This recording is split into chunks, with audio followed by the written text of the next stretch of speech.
très chère Anaïs, mon cher Terence. Bruxelles le 17 mai 2021. Ma très chère Anaïs, mon très cher Terence, mes enfants, qui habitent rue Richard Kiff, numéro 6, à 1040 Etterbeek. Je vous ai déjà téléphoné plusieurs fois, mais toujours sans réponse. J'espère qu'un jour nous pourrons nous revoir. J'espère le plus vite possible. J'habite rue Willems, numéro 14, à 1210 Saint-Just-Ténode. C'est avec une angoisse permanente que je pense à vous. Je me suis toujours occupé de vous en bon père de famille. Les spécialistes l'attestent. Docteur Gillet, docteur Gollard.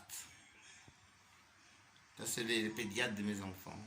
Docteur Gollard, c'est celui qui l'a opéré, le docteur qui a opéré mon fils. De quelle manière... à chaque fois que je vous téléphone, j'ai toujours Pauline Van der Hagen, votre grand-mère. Elle me dit à chaque fois que vous n'êtes pas là, ce qui me déçoit énormément. De quelle manière puis-je vous contacter à part en pensée? Si c'est là, et cela m'est pénible, votre absence me fait souffrir. Si vous n'avez plus me contacter, me voir, il faut me le dire franchement. Mon adresse mail est campomirandacarlos162@gmail.com. Mon numéro de téléphone est le 032 465 203 354. Bien à vous, Carlos. Je tiens à préciser que je suis suivi par mon médecin, docteur de Noël, qui me prescrit des médicaments, par le docteur de Mézin.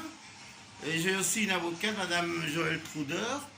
Et bon, toute cette énergie que je mets pour garder mon appartement et vous garder, en Belgique surtout, m'écoute énormément. Et je vous dis, je suis très bien, je suis bien entouré. Je remercie les infirmières de rue qui me suivent, qui m'ont trouvé un logement. Parce qu'avant, comme vous le savez, je dormais dans la rue, même le sol, dans votre soi-disant royaume. Je remercie aussi mes amis internautes qui postent mes lettres. Aussi, je vous préviens aussi, enfin je vous informe, que la situation en Colombie, à Calivagé, là où je suis né, où est née ta grand-mère, que tu appelles les Belli, elle s'appelle Madame Miranda, Carmen Miranda. La situation à Cali est extrêmement difficile et je demande au Fonds international de venir en aide à Calivagé en leur envoyant des dons, parce que les gens en Colombie ne mangent pas à leur faim. Dans un pays aussi riche, nous avons le pétrole, l'émeraude, la cocaïne, et bon, plein de choses sur lesquelles on peut compter pour avoir un peu, enfin, beaucoup d'argent. Et là, je trouve ça désolant que le gouvernement colombien laisse mourir ces gens. Ce n'est plus possible. Il faut quand même